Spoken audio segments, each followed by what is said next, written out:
Hello everyone, నేను హరగోపాల్. ఈ video నుంచి TET paper 2 as well as school assistant మ్యాథ్స్కి సంబంధించిన మ్యాథ్స్ కంటెంట్ క్లాసెస్ తీసుకోవాలని డిసైడ్ అయ్యాను. సో యాజ్ అ ఫస్ట్ క్లాస్గా అసలు కంటెంట్ ఏ రేంజ్ వరకు ఉంది, నా టీచింగ్ మీకు ఎంతవరకు కంఫర్టబుల్గా ఉంటుందని చెక్ చేసుకోవడం కోసం ఈ పర్టికులర్ వీడియో, అది కూడా 2018 ఏపీలో జరిగిన టెట్ పేపర్ 2కి సంబంధించిన మ్యాథ్స్ కంటెంట్ డిస్కస్ అయిపోతున్నాను. అండ్ మీకు అందరికీ తెలిసిందే, టెట్ పేపర్ 2లో 30 మార్క్స్కి మ్యాథ్స్ పేపర్ ఉంటుంది. ఆ 30 మార్క్స్లో కూడా 24 మార్క్స్ ప్యూర్ కంటెంట్ ఉంటుంది, 6 మార్క్స్ మెథడాలజీ ఉంటుంది.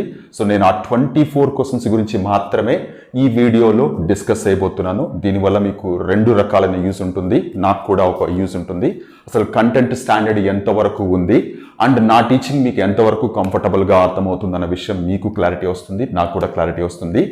దీని తర్వాత వీడియో నుంచి నేను సిస్టమాటిక్గా ఆర్గనైజ్డ్గా చాప్టర్ వైజ్ క్లాసెస్ చెప్పడానికి డెఫినెట్గా డైలీ ప్లాన్ చేసుకుంటున్నాను. సో విత్ ఇన్ 1 or 2 డేస్లో మీకు దాని గురించి అప్డేట్ ఇస్తాను నెక్స్ట్ వీడియోస్ నుంచి. ఇక లేట్ చేయకుండా coming to this one, TET paper 2 మ్యాథ్స్లో ఇచ్చిన very first question, if √2 equal to 1.4142 then what is the value of square root of √2 - 1 divided by square root of √2 + 1. So ఇలా ఇచ్చారు. ఈ question మీకు screen మీద కూడా చూపిస్తున్నాను, మీకు కావాలంటే నోట్ చేసుకుని ట్రై చేయొచ్చు. ఇక్కడ మీరు చూస్తే √2 వాల్యూ వాళ్ళే ఇచ్చారు. చాలా మంది దీన్ని తీసుకెళ్ళి ఇక్కడ సబ్స్టిట్యూట్ చేయాలేమనుకుంటారు, కానీ ఇక్కడ వాళ్ళు ఏదైతే ఇచ్చారో ఫస్ట్ ఆఫ్ ఆల్ దాన్ని సింప్లిఫై చేయడం మనకి తెలియాలి. మీరు చూస్తే ఇట్లా స్క్వేర్ రూట్ లోపల నాన్ పర్ఫెక్ట్ స్క్వేర్స్ కనుక ఉంటే వాటిని ఇర్రేషనల్ నెంబర్స్, తెలుగులో అయితే కరణీయ సంఖ్యలు అని అంటాం. అలాంటి కరణీయ సంఖ్యలు ఎస్పెషల్లీ ఒక భిన్న రూపంలో, ఫ్రాక్షన్ రూపంలో వచ్చి ఇలా డినామినేటర్లో కనుక ఉంటే ఖచ్చితంగా ఆ డినామినేటర్ని ఫస్ట్ రేషనలైజ్ చేయాలి, అకరణీయం చేయాలి. ఏం చేస్తాం? ఫస్ట్ ఆఫ్ ఆల్ దీన్ని యాస్టీస్గా ఇక్కడ ఉండేదాన్ని ఇలాగ తీసుకుంటున్నాను. √2 - 1 బై √2 + 1 ఇచ్చారు. ఇప్పుడు ఇక్కడ వాంటెడ్గా దీన్ని ఎక్స్టెండ్ చేస్తాను. ఎందుకు ఎక్స్టెండ్ చేశారంటే మీరు చూడండి, ఇక్కడ డినామినేటర్లో ఏదైతే ఇర్రేషనల్ నెంబర్ ఉందో దాన్ని రేషనలైజ్ చేయడం కోసం దాని యొక్క రేషనలైజింగ్ ఫ్యాక్టర్ని, అంటే √2 + 1కి √2 - 1 అనేది రేషనలైజింగ్ ఫ్యాక్టర్ అవుతుంది. ఇక్కడ మధ్యలో ప్లస్ ఉంటే దాని ఆపోజిట్ సింబల్ తీసుకుంటాం, దాన్ని రేషనలైజింగ్ ఫ్యాక్టర్ అంటాం. దానితోనే పైన న్యూమరేటర్ ని కింద డినామినేటర్ ని మల్టిప్లై చేస్తాం. ఇలా మల్టిప్లై చేయడం వల్ల ఇచ్చిన దాని యొక్క వాల్యూ, విలువ మారకుండా అలాగే ఉంటుంది. సో ఇప్పుడు ఏమవుతుంది, స్క్వేర్ రూట్ ఆఫ్ దాన్ని ఇలాగే పెడుతున్నాను, పైన √2 - 1 √2 - 1 2 సార్లు వచ్చింది కాబట్టి మల్టిప్లై చేస్తే √2 - 1 హోల్ స్క్వేర్ అవుతుంది. కింద మీరు ఒక్కసారి జాగ్రత్తగా అబ్జర్వ్ చేస్తే √2 + 1 √2 - 1, దీన్ని మీరు ఒక్కసారి రికాల్ చేసుకోండి. a + b into a - b form లో ఉంటుంది. So a + b into a - b అనే దాన్ని మనము a² - b² ఫామ్ లోకి రాయొచ్చు. ఇన్ దట్ సెన్స్ ఇదేమవుతుంది, √2 హోల్ స్క్వేర్ - 1 హోల్ స్క్వేర్ అవుతుంది. సో స్క్వేర్ రూట్ ఆఫ్, దీన్ని ఏమి డిస్టర్బ్ చేయట్లేదు, √2 - 1 హోల్ స్క్వేర్ అలాగే రాస్తున్నాను, డివైడెడ్ బై, ఇక్కడ డినామినేటర్ లో ఉండే దాని జాగ్రత్త చూడండి, ఇక్కడ స్క్వేర్ ఉంది, స్క్వేర్ రూట్ ఉంది, ఇవి రెండు క్యాన్సిల్ అయిపోతే 2 మిగిలింది. 1కి స్క్వేర్ అప్లై చేస్తే 1 వస్తుంది. సో 2 - 1 ఏమవుతుంది, 1 అవుతుంది. పైన ఏమో square root of √2 - 1 whole square వస్తుంది. సో మనం ఇక్కడ పాజిటివ్ స్క్వేర్ రూట్ అప్లై చేస్తున్నాం కాబట్టి +1 అలాగే రాశాను. ఇక్కడ ఉండే స్క్వేర్, ఇక్కడ ఉండే స్క్వేర్ రూట్ క్యాన్సిల్ అయిపోతే ఏం మిగిలింది మనకి, √2 - 1 మిగిలింది. అంటే అర్థం ఏంటి, వాళ్ళు ఏదైతే కనుక్కోమన్నారో దాన్ని సింప్లిఫై చేస్తే √2 - 1 వచ్చింది. ఇప్పుడు ఈ √2 ప్లస్ లో వాళ్ళు ఇచ్చిన వాల్యూ సబ్స్టిట్యూట్ చేద్దాం. సో ఇప్పుడు ఇది ఇలా తీసుకొని ఇక్కడ √2 - 1 అంటే √2 దగ్గర 1.4142 -1. సో 1.4142 లో నుంచి 1 సబ్ట్రాక్ట్ చేస్తే 0.4142 వస్తుంది. ఇదే మనకి కావాల్సిన ఆన్సర్. ఈ పర్టికులర్ ప్రాబ్లంలో ఉండే కాన్సెప్ట్స్ ఒక్కసారి జాగ్రత్తగా అబ్జర్వ్ చేసుకోండి. ఇక్కడేమో రేషనలైజింగ్ డినామినేటర్, ఒక భిన్నంలో ఉండే హారాన్ని అకరణీయం చేయడం అనేది 9th క్లాస్లో వస్తుంది మనకి. అలాగే a plus b into a minus b equal to a square minus b square అనే ఆల్జిబ్రిక్ ఐడెంటిటీ 7th క్లాస్లోనే వస్తుంది. సో 7th క్లాస్లో ఉండేదాన్ని 9th క్లాస్లో ఉండేదాన్ని క్లబ్ చేస్తూ ఒక ప్రాబ్లం ఇది. సో చాలా మంది ఈ వాల్యూ తీసుకెళ్ళి ఇక్కడ సబ్స్టిట్యూట్ చేసి ఆ వచ్చిన డెసిమల్స్ ని ఏదేదో చేయడానికి ట్రై చేస్తూ ఉంటారు. కాస్త కూల్గా ఆలోచిస్తే ఒక్క నిమిషం టైంలోనే ఈ ప్రాబ్లం చేసేయచ్చు. హోప్ అందరికి అర్థమైంది అనుకుంటున్నాను. దీని తర్వాత ప్రాబ్లం ఒక్కసారి చూడండి. Find the 2-digit number which is a perfect square as well as perfect cube.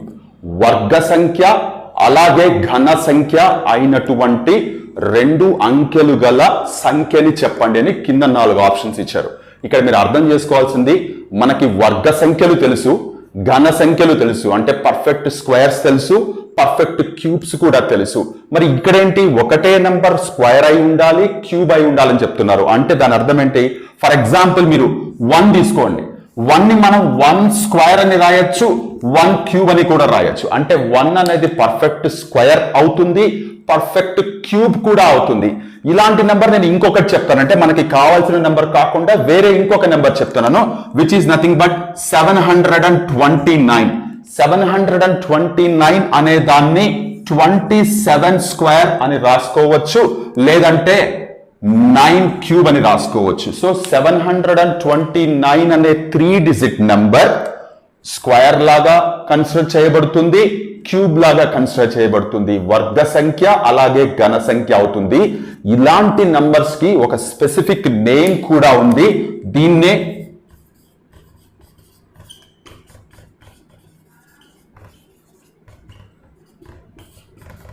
Cube numbers అంటాం. క్యూబ్ అంటే the number which is a square as well as cube. దీన్ని ఇంగ్లీష్ లో క్యూబ్ నెంబర్స్ అని అంటారు. అలాంటిది వాళ్ళు ఏమంటున్నారు, 2-digit ఉండే నెంబర్ చెప్పండి అంటున్నారు. సింపుల్ థింగ్, మీరు చెక్ చేసుకుంటూ వెళ్తే 64 అనేది మనకి కావలసిన 2-digit number which is a perfect square as well as perfect cube. మీరు జాగ్రత్తగా చూస్తే 64 ని 8 స్క్వేర్ అని రాసుకోవచ్చు, అలాగే 4 క్యూబ్ అని కూడా రాసుకోవచ్చు. సో ఇక్కడ మీరు అర్థం చేసుకోవాల్సింది, మనకి నంబర్ థియరీలోనే ఇక్కడ మనం అర్థం చేసుకోవాల్సింది, మనకి నంబర్ థియరీలోనే మోస్ట్ ఇంపార్టెంట్ అబ్జర్వేషన్స్ మీద కూడా క్వశ్చన్స్ ఇవ్వడం జరుగుతుంది. సో 64 అనేది మనకి కావాల్సిన నెంబర్, మీరు చూస్తే అర్థమవుతుంది. ఇకపోతే నెక్స్ట్ క్వశ్చన్. సో ఏమి ఇచ్చారు, BA B3 అనే 2 2-digit నంబర్స్ మల్టిప్లై చేస్తే 57A అనే ఒక 3-digit నంబర్ వచ్చింది. ఇక్కడ A అండ్ B అనేవి డిజిట్స్, అంకెలు అయితే A ప్లస్ B విలువ ఎంత, value of A plus B అడిగారు. చాలా చిన్న అబ్జర్వేషన్ ఇది. వాళ్ళు ఇచ్చింది జాగ్రత్తగా, నేను BA ఇంటూ B3 మల్టిప్లై చేస్తే 570 సంథింగ్, ఇక్కడ ఏ దగ్గర ఒక డిజిట్ రావాలి. ఇలా మీరు జాగ్రత్తగా అబ్జర్వ్ చేయండి. మనం జనరల్ గా మల్టిప్లికేషన్స్ చేస్తున్నప్పుడు ఈ యూనిట్ డిజిట్ ని ఇక్కడ ఉండే యూనిట్ డిజిట్ తో మల్టిప్లై చేసి వచ్చిన రిజల్ట్ ఒకవేళ 2-digit నెంబర్ అయితే ఆ 2-digit నెంబర్ లో డిజిట్ ఇక్కడ వేసి పైన ఇట్లా 1 or 2 వేసుకుంటాం. ఇక్కడ జాగ్రత్తగా చూడండి, 3 into A ఈక్వల్ టు ఇక్కడ A అనే డిజిట్ వచ్చింది, అంటే ఒక 2-digit నెంబర్ లో అదే డిజిట్ మళ్ళీ ఇక్కడ వస్తుంది. మీరు జాగ్రత్తగా మీరు అబ్జర్వ్ చేస్తే 3 into 1 3 అవుతుంది, 3 into 2 6 అవుతుంది, 3 into 3 9 అవుతుంది, 3 into 4 12 అవుతుంది, 3 into 5 15 అవుతుంది. ఒక్కసారి ఈ 15 దగ్గర అబ్జర్వ్ చేయండి, ఇక్కడ ఏ డిజిట్ ఉందో ఇక్కడ కూడా అదే డిజిట్ ఉంది. ఈ అబ్జర్వేషన్ 3 టేబుల్లో అంటే 3rd టేబుల్లో ఈ ఒక్క నెంబర్ కి మాత్రమే సాటిస్ఫై అవుతుంది. తర్వాత మీరు 3 6 jar 18, 3 7 jar 21, 3 8 jar 24, 3 9 jar 27, 3 10 jar 30, అక్కడ కూడా మీకు 0 0 మ్యాచ్ అవుతుంది. ఇక్కడ వాళ్ళు 3 into A ఈక్వల్ టు ఇక్కడ A వచ్చేలాగా డిజిట్ ఏంటంటే అది 5 అన్నా కావచ్చు, 0 అన్నా కావచ్చు. ప్రస్తుతానికి నేను 5 కన్సిడర్ చేస్తున్నాను, అంటే A దగ్గర 5 ఉండాలి. ఇప్పుడు ఇది ఏమవుతుంది, B into 5 sorry B into 5 కాదు, B5 into B3 equal to 575 రాసేస్తున్నాను నేను, ఎందుకంటే ఏ దగ్గర 5 రీప్లేస్ చేస్తున్నాం కాబట్టి. ఇప్పుడు జాగ్రత్తగా చూడండి, ఇక్కడ ఒక 2-digit నెంబర్, ఇక్కడ ఒక 2-digit నెంబర్ మల్టిప్లై చేస్తే 575 రావాలి. ఏ వాల్యూ ఆల్రెడీ 5 వచ్చేసింది. ఇప్పుడు జాగ్రత్తగా చూడండి, B దగ్గర ఎంత డిజిట్ యాడ్ చేస్తే మనకి ఇక్కడ వచ్చిన ఆప్షన్స్ రావాలి. 5 కి యాడ్ చేస్తున్నాం ఇంకొక డిజిట్ అంటే ఖచ్చితంగా వచ్చే ఆన్సర్ 5 కంటే ఎక్కువ ఉండాలి. మీరు ఒకసారి జాగ్రత్తగా చూస్తే 2 ఉంది, 5 ఉంది, 6 ఉంది, 7 ఉంది. సో ఇక్కడ 2 అయ్యే ఛాన్స్ లేదు, ఎందుకంటే సమ్ చేస్తే 5 కంటే ఎక్కువ రావాలి కాబట్టి. 5 కూడా అయ్యే ఛాన్స్ లేదు. ఇక మిగిలిన ఆప్షన్స్ 6 and 7. సో 6 కావాలంటే బి దగ్గర 1 ఉండాలి, 7 కావాలంటే బి దగ్గర 2 ఉండాలి. ఒకసారి చెక్ చేద్దాము. బి దగ్గర 1 ఉంటే 15 into 13 వస్తుంది. 15 into 13 మల్టిప్లై చేస్తే 575 వచ్చే ఛాన్స్ లేదు కాబట్టి ఖచ్చితంగా బి దగ్గర 2 తీసుకోవాలి, which is nothing but 25 into 23 multiply చేస్తే 575 వస్తుంది. So answer is 7, b value is 2. So ఇది చాలా సింపుల్ అబ్జర్వేషన్ మీద ఫ్రేమ్ చేసిన క్వశ్చన్. థర్డ్ టేబుల్ గురించి తెలిసి మల్టిప్లికేషన్స్ చేస్తున్నప్పుడు ఎలా చేస్తామో తెలిస్తే చాలా ఈజీగా అర్థమవుతుంది. హోప్ అర్థమైంది అనుకుంటున్నాను. ఇకపోతే నెక్స్ట్ క్వశ్చన్ ఏమి ఇచ్చారు చూడండి, ఇది question paper. The cost price of 6 articles is equal to selling price of 4 articles, then the percentage of profit. 6 వస్తువులు కొన్న వెల 4 వస్తువులు అమ్మిన వెలతో సమానమైతే what is the profit percentage అని అడిగారు. ఇక్కడ మీరు గుర్తుపెట్టుకోవాల్సింది, సపోజ్ కాస్ట్ ప్రైస్ 100 రూపీస్ అనుకుందాం. ఎందుకంటే మనం ఎప్పుడు పర్సంటేజెస్ లో వర్క్ చేస్తున్నప్పుడు 100 తో వర్క్ చేయడం అనేది చాలా ఈజీ. సో ఇప్పుడు ఇక్కడ 6 వస్తువులు కొన్న వెల, సో అప్పుడు ఏమవుతుంది 6 into 100 అనేది కాస్ట్ ప్రైస్ అవుతుంది. This is equal to 4 articles selling price అన్నారు. తెలీదు, ఎక్స్ పెట్టుకుందాం. సో ఇక్కడ మనం అజ్యూమ్ చేసుకున్నాం కాస్ట్ ప్రైస్ అనేది 100 అని అజ్యూమ్ చేసుకున్నాము. అప్పుడు 6 ఆర్టికల్స్ కి ఏమవుతుంది 6 into 100 అవుతుంది. ఈ price equal to 4 articles selling price అమ్మిన వెల అని అంటున్నారు. సో ఫైన్, బానే ఉంది. ఇప్పుడు ఇది ఏమవుతుంది చూడండి, 600 equal to 4x, x equal to 150 వస్తుంది, విచ్ ఇస్ నథింగ్ బట్ 600 ని 4 తో డివైడ్ చేస్తే 150 వచ్చింది. అంటే అర్థం ఏంటి, ఒక ఆర్టికల్ ని 100 రూపాయలకి కొని 150 రూపీస్ కి అమ్ముతున్నారని. మీకు చూడగానే డిఫరెన్స్ ఎంతో అర్థమైపోతుంది. 50 రూపీస్. 50 రూపీస్ అనేది సింపుల్ గా 100 కి ఎంత పర్సెంట్ ఉంటుంది, 50% ఉంటుంది. సో వాళ్ళు అడిగిన ప్రాఫిట్ పర్సెంటేజ్ ఏదైతే ఉందో అది 50% అవుతుంది. సో ఈ క్వశ్చన్ లో ఇది 100 అని అజ్యూమ్ చేసుకోవడం వల్ల చాలా ఈజీగా క్యాలిక్యులేషన్ ఉంది. ఇలా కాకుండా కొంతమంది దీన్ని ఎక్స్ అనుకొని దీన్ని వై అనుకొని ఇలా కూడా చేస్తారు, బట్ కొంచెం లెంతీ ప్రాసెస్ అవుతుంది. మనం పర్సంటేజెస్ వాల్యూస్ క్యాలిక్యులేట్ చేస్తున్నప్పుడు 100 తో క్యాలిక్యులేట్ చేయడం అనేది చాలా కంఫర్టబుల్ గా ఉంటుంది. Now coming to the next question. In what time ₹800 amounts to ₹882 at the rate of interest 5% per annum అని అడిగారు. అంటే 5% per annum rate of interest తో ఎన్ని సంవత్సరాల్లో 800 రూపీస్ అనేది 882 రూపీస్ అవుతుంది అని అడుగుతున్నారు. ఇక్కడ క్లియర్ గా మనకి అమౌంట్ అనే వర్డ్ వచ్చింది అంటే క్లియర్ గా చూడగానే అర్థమైపోతుంది. కాంపౌండ్ ఇంట్రెస్ట్, చక్ర వడ్డీ అని అర్థం. మనకి తెలిసిన formula A equal to P of 1 plus R by 100 whole power n అని రాసుకుంటున్నాం. ఇక్కడ ఏ కనబడతా ఉంది 882 రూపీస్, పి కనబడతా ఉంది 800 rupees, rate of interest r కనబడుతుంది 5 అని. బట్ మనం కనుక్కోవాల్సింది ఎన్ అంటే నెంబర్ ఆఫ్ టైం లేదా నెంబర్ ఆఫ్ ఇయర్స్ కనుక్కోవాలి. ఇక్కడ వాళ్ళు ఇచ్చిన వాల్యూస్ రాస్తున్నాను. 882 ఈక్వల్ టు 800 బ్రాకెట్ లో 1 ప్లస్ 5/100 హోల్ పవర్ ఎన్ అని రాస్తున్నాను. ఇక్కడ 800 మల్టిప్లై చేస్తుంది కాబట్టి ఇది ఇటువైపు ట్రాన్స్పోజ్ చేస్తే ఇది అవుతుంది ఈక్వల్ టు 1 ప్లస్ 5/100 ఇలా సింప్లిఫై చేసామనుకోండి 1/20 అవుతుంది. ఈ 1/20ని మీరు జాగ్రత్తగా చూడండి, 1/20ని ఇలా రాస్తున్నా వాంటెడ్ గా రెడింగ్ తో హోల్ పవర్ ఎన్ అని రాస్తున్నాను. సో ఇప్పుడు ఇక్కడ ఈ 1 ప్లస్ 1/20ని సింప్లిఫై చేస్తే ఎలా సింప్లిఫై చేస్తాం, 20 ఎల్సిఎం అవుతుంది, 20 plus 1 whole power n. So on the whole ఇది ఏమవుతుంది 21/20 హోల్ పవర్ ఎన్ అవుతుంది.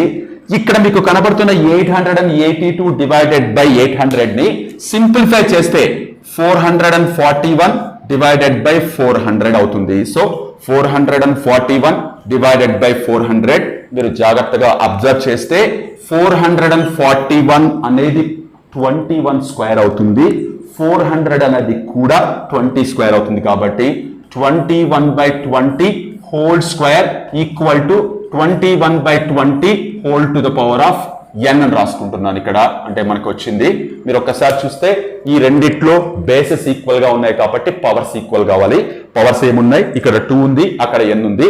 Therefore n equal to 2, which is nothing but 2 years లో 800 రూపీస్ అనే అప్పు 5% పర్ యానం చక్రవడ్డీతో కాంపౌండ్ ఇంట్రెస్ట్ తో 882 రూపీస్ అవుతుంది. కాబట్టి కరెక్ట్ ఆప్షన్ మనకి 2 years అవుతుంది. Now coming to the next question. In an AP, second term is 13, fifth term is 25 and seventh term is what అని అడిగారు. ఒక అంక శ్రేణిలో రెండవ పదము 13, ఐదవ పదము 25 అయితే ఏడవ పదం ఎంత? మనకి బాగా తెలిసిన formula an equal to a plus n minus 1 of d. ఇది అంక శ్రేణిలో ఎన్నవ పదం కనుక్కోవడానికి ఉపయోగించే సూత్రం. ఇంగ్లీష్ లో అయితే అర్థమెటిక్ ప్రోగ్రెషన్ లో to find out the nth term of that AP we use this formula. ఇక్కడ a stands for first term, మొదటి పదము. D stands for common difference, సామాన్య భేదము. N stands for number of terms, పదాల సంఖ్య. An stands for nth term, ఎన్నవ పదం అని. ఇప్పుడు ఇక్కడ మనకి A2 అని ఉంది. ఇది మనకి జనరల్ గా తెలిసి ఉండాలి. ఇక్కడ నెంబర్ ని బట్టి ఈ D పక్కన వచ్చే నెంబర్ తెలుస్తుంది. ఇక్కడ ఎంత నెంబర్ ఉంటుందో దానికంటే ఒకటి తక్కువగా ఉంటుంది. కాబట్టి ఇప్పుడు దీని ఏమని రాసుకోవచ్చు, A2 అంటే A plus 1D equal to 30. ఇక్కడ 2 ఉంది కాబట్టి ఇక్కడ 1D రాసుకున్నాను. అలాగే A5 అన్నారు, A ప్లస్ 4D, ఇక్కడ కంటే ఒకటి తక్కువ రాసుకోవాలి, ఈక్వల్ టు 25. ఈ రెండు యూజ్ చేస్తూ మనం ఫస్ట్ D దాని తర్వాత A కనుక్కుంటాం. ఇప్పుడు చూస్తే ఇక్కడ A ఇక్కడ A ఉంది కాబట్టి జస్ట్ సబ్ట్రాక్ట్ చేస్తాం. చేస్తే A క్యాన్సిల్ అయిపోతుంది. ప్లస్ D లో నుంచి 4D తీసేస్తే minus 3D equal to minus 12 అవుతుంది. D equal to minus 12 by minus 3 simplify చేస్తే D ఈక్వల్ టు 4 వచ్చింది. ఈ D ఈక్వల్ టు 4 తీసుకెళ్లి ఇక్కడ సబ్స్టిట్యూట్ చేస్తే ఇక్కడ A plus D equal to 13 అనే దాంట్లో సబ్స్టిట్యూట్ చేస్తే ఏమవుతుంది, A plus 4 equal to 13, A equal to 9 అవుతుంది. అంటే 13 నుంచి 4 పోతే 9 అవుతుంది. సో ఇక్కడ A 9 వచ్చింది, D 4 వచ్చింది. వాళ్ళు అడిగింది వాట్ ఈజ్ A7 అన్నారు. So A7 is nothing but A plus 6D అవుతుంది కదా. ఇక్కడ A అంతా 9 ప్లస్ 6 ఇంటూ D అంతా 4 which is nothing but 9 plus 24 33 అవుతుంది. సో మనకి కావాల్సిన seventh term of the AP లేదా ఏడవ పదము 33 అవుతుంది. సో ఈ క్వశ్చన్ కి ఆప్షన్ 33 అవుతుంది. సో నౌ ఈ క్వశ్చన్ కి ఇది answer. Coming to the next question. So x² plus kx minus 5/4 equal to 0 అనే ఒక క్వాడ్రాటిక్ ఈక్వేషన్ కి 1/2 అనేది ఒక రూట్ అయితే what is other root as well as what is the value of k అని అడిగారు. k వాల్యూ కనుక్కోవాలి, దాని తర్వాత అదర్ రూట్ కూడా కనుక్కోవాలి. సో ఇక్కడ మనకి తెలిసింది ఏంటంటే 10th క్లాస్ పాలినామియల్ చాప్టర్ లో వచ్చేది ఈ క్వాడ్రాటిక్ పాలినామియల్ లేదా క్వాడ్రాటిక్ ఈక్వేషన్ వర్గ బహుపది లేదా వర్గ సమీకరణం ఇచ్చినప్పుడు ఆల్ఫా అండ్ బీటా అనేవి శూన్యాలు లేదా మూలాలు. ఇంగ్లీష్ లో అయితే జీరోస్ ఆర్ రూట్స్ అయితే alpha plus beta equal to minus b/a, alpha into beta equal to c/a అవుతుందన్న విషయం మనకు బాగా తెలుసు.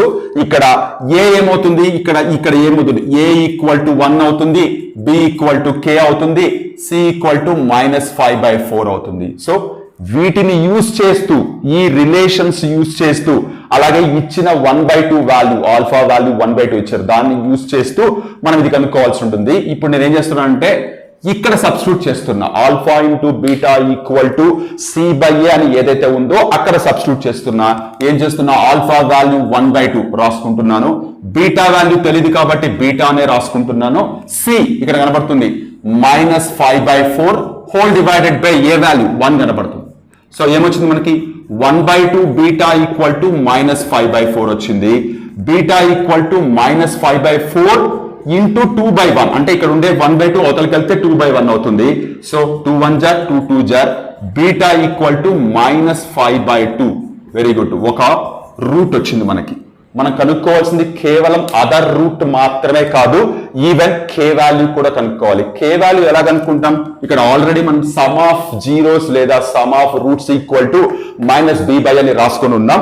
ఇక్కడ alpha value 1/2, plus beta value -5/2 equal to -b/a -b -k/1. So ఇప్పుడు సింపుల్ గా చేస్తే మనకి k వాల్యూ వస్తుంది. సో LCM 2 అవుతుంది. 1 - 5 ఈక్వల్ టు -k అవుతుంది. సో ఆన్ ద హోల్ చూడండి ఏమొస్తుంది, -4/2 equal to -k, 2 1 jar 2 2 jar -2 equal to -k, k equal to 2 వచ్చింది. So k equal to 2 and other root is -5/2 అనేది మనకి కావాల్సిన ఆన్సర్స్ అవుతాయి. సో ఇచ్చిన ఆప్షన్స్ నుంచి అది పికప్ చేసుకుంటాం. సో నెక్స్ట్ క్వశ్చన్ చూడండి, x/y plus y/x is equal to -1. Bracket లో క్లియర్ గా x కానీ y కానీ 0కి ఈక్వల్ కాదు అని చెప్తూ what is the value of x³ - y³ అని అడిగారు. ఇక్కడ మీకు ఖచ్చితంగా రెండు విషయాలు తెలిసి ఉండాలి. అది ఆల్జిబ్రిక్ ఐడెంటిటీ, దాని ఫార్ములా ఎలా ఎక్స్పాండ్ చేస్తామో తెలిసి ఉండాలి. అలాగే ఇలాంటి సిచ్యువేషన్స్ ఇచ్చినప్పుడు ఈ ఇన్ఫర్మేషన్ ని వాడుకుంటూ దాని వాల్యూ ఎలా క్యాలిక్యులేట్ చేస్తామో తెలిసి ఉండాలి. ఇక్కడ నేనేం చేస్తున్నానంటే ఫస్ట్ వాళ్ళు ఇచ్చిన ఇన్ఫర్మేషన్ ఏదైతే ఉందో దీన్ని నేను ఫస్ట్ LCM చేస్తున్నాను. x/y plus y/x equal to -1. ఇక్కడ ఫ్రాక్షన్స్ కనపడుతున్నాయి కాబట్టి చూస్తే ఇక్కడ x × y అనేది LCM అవుతుంది. ఇప్పుడు ఇదేమవుతుంది, x² ప్లస్ y² అవుతుంది. అంటే x/y ని పక్కకి తీసుకెళ్లి x/y తో మల్టిప్లై చేస్తే x² plus y² equal to -1. ఇప్పుడు ఏం చేస్తున్నాను, ఇక్కడ ఉండే xy ని అటువైపు పంపిస్తున్నాను. అప్పుడు ఏమవుతుంది, నాకు x² plus y² equal to -xy అవుతుంది. కాసేపు దీన్ని ఇలా బాక్స్ లో వేసి పెట్టుకుందాం. ఫైన్. ఇప్పుడు వాళ్ళు అడిగిన x³ -y³ ఏదైతే ఉందో దీన్ని ఆల్జిబ్రిక్ ఐడెంటిటీతో జస్ట్ జనరల్ గా స్ప్లిట్ చేస్తున్నాను. ఏం రాయొచ్చు దీన్ని, x - y into x² plus y² plus xy ని రాయొచ్చు. This is the expansion or the factorization of x³ - y³ algebraic identity ఇది. సో ఇప్పుడు ఇక్కడ చూస్తే x - y into x² plus y² plus xy వచ్చింది. ఇక్కడ కనపడుతున్న x² ప్లస్ y² దాంట్లో మనం -xy సబ్స్టిట్యూట్ చేయొచ్చు. సో ఏమొస్తుంది, x - y బ్రాకెట్ లో -xy ప్లస్ xy. సో ఏమవుతుంది మనకి ఇది x - y -xy plus xy cancel అయిపోయి 0 వస్తుంది. సో x - y ఇంటూ 0, 0తో ఏమి మల్టిప్లై చేసినా మనకి 0నే వస్తుంది. కాబట్టి మనకి కావాల్సిన వాల్యూ ఆఫ్ x³ - y³ అనేది 0 అవుతుంది. సో ఈ క్వశ్చన్ కి కరెక్ట్ ఆప్షన్ 0 అవుతుంది. నా coming to the next question, sets గురించి, సమితుల గురించి అడిగారు. x is a multiple of 3 below 100. x అనేది 3 యొక్క గుణిజము 100 లోపు. అలాగే bలో x అనేది 20 లోపు ప్రధాన సంఖ్య అయితే వాళ్ళు కనుక్కోమన్నది n of a plus n of b, అంటే ఏలో ఉండే మూలకాల సంఖ్య ప్లస్ బిలో ఉండే మూలకాల సంఖ్య కలిపితే ఎంత వస్తుందని అడుగుతున్నారు. ఖచ్చితంగా మనకు తెలుసు, దీన్ని మనం సెట్ బిల్డర్ ఫామ్, సమితి నిర్మాణ రూపం అని పిలుస్తాం. వీటిని అర్థం చేసుకొని రోస్టర్ రూపంలోకి సమితులను రాయడం ఖచ్చితంగా తెలిసి ఉండాలి. సో ఇప్పుడు ఇక్కడ సెట్ ఏ ఏమవుతుంది, 3 యొక్క గుణిజాలు 100 లోపు, అంటే 3 1 jar 3, 3 2 jar 6, 3 3 jar 9 and so on. 3 33 jar 99, అంటే 100 లోపు ఇవి వస్తాయి మనకి సెట్ ఏ. మీకు చూడగానే 3 నుంచి 99 వరకు కాబట్టి ఖచ్చితంగా n ఆఫ్ ఏ అనేది 33 అవుతుంది అనే విషయం అర్థమైపోతుంది. అలాగే బి 20 లోపు ప్రధాన సంఖ్య అని అన్నారు కాబట్టి 20 లోపు ప్రైమ్ నంబర్స్ ప్రధాన సంఖ్యలు ఏమొస్తాయి, 2 3 5 7 11 13 17 19. ఈ 8 నంబర్లు, ఈ 8 సంఖ్యలు 20 లోపు ప్రైమ్ నంబర్స్ అవుతాయి, ప్రధాన సంఖ్యలు అవుతాయి. మీరు చూస్తే 1 2 3 4 5 6 7 8. So n of b equal to 8 అవుతుంది. వాళ్ళు అడిగింది ఏంటి, ఇవి రెండు యాడ్ చేస్తే ఎంత అన్నారు. సో ఈ రెండు యాడ్ చేస్తే 41 వస్తుంది. సో 41 అనేది మనకి కావాల్సిన ఆన్సర్ అవుతుంది ఈ క్వశ్చన్ కి. నా coming to the next question, A అనే ఒక సెట్ ఉంది, అది దాంట్లో మూలకాలు ఏమున్నాయి, ఎలా డిఫైన్ చేయబడ్డాయి, ఇవేవి చెప్పకుండా ఏ అనే ఒక సెట్ కి ఉపసమితుల సంఖ్య నెంబర్ ఆఫ్ సబ్సెట్స్ 64 అయితే ఈ సెట్ ఏలో ఉండే మూలకాల సంఖ్య అని అడిగారు. ఖచ్చితంగా మీరు ఇక్కడ తెలుసుకోవాల్సిన విషయం ఏంటంటే, ఏ సెట్ కైనా నంబర్ ఆఫ్ సబ్సెట్స్ ఉప సమితుల సంఖ్య. ఖచ్చితంగా ఒక ఫార్ములా రాస్తాం. ఏం రాస్తాం? 2 పవర్ n ఆఫ్ ఏ. అంటే ఏ అనేది సెట్ అయితే నంబర్ ఆఫ్ సబ్సెట్స్ అనేవి 2 పవర్ n ఆఫ్ ఏ. అంటే ఆ సెట్ లో ఉండే మూలకాల సంఖ్య తీసుకొచ్చి ఈ 2 కి పవర్ లో పెడతాం. సో ఇప్పుడు వాళ్ళే క్లియర్ గా 64 అని చెప్తున్నారు. అంటే ఈ 64 అనేది 2 పవర్ n ఆఫ్ ఏ కి ఖచ్చితంగా ఈక్వల్ అయి ఉండాలి. అంటే ఈ 64 అనేది పవర్ ఆఫ్ 2 గా రాయగలగాలి. అలా రాయాలంటే మనకి తెలిసిందే 64 ఇలా పక్కకి తీసుకొని 2 తో 32, మళ్ళీ 2 తో 16, మళ్ళీ 2 తో 8, మళ్ళీ 2 తో 4, మళ్ళీ 2 తో 2, మళ్ళీ 2 తో 1. అంటే 64 ని 2 తో డివైడ్ చేసుకుంటూ వెళ్తే ఇలా వస్తుంది, which is nothing but 2 power 6 అని రాయొచ్చు, which is equal to 2 power n of A. మీరు చూస్తే ఈ రెండు చోట్ల బేసెస్ ఈక్వల్ గా కనపడుతున్నాయి కాబట్టి ఖచ్చితంగా పవర్స్ ఈక్వల్ అవుతాయి.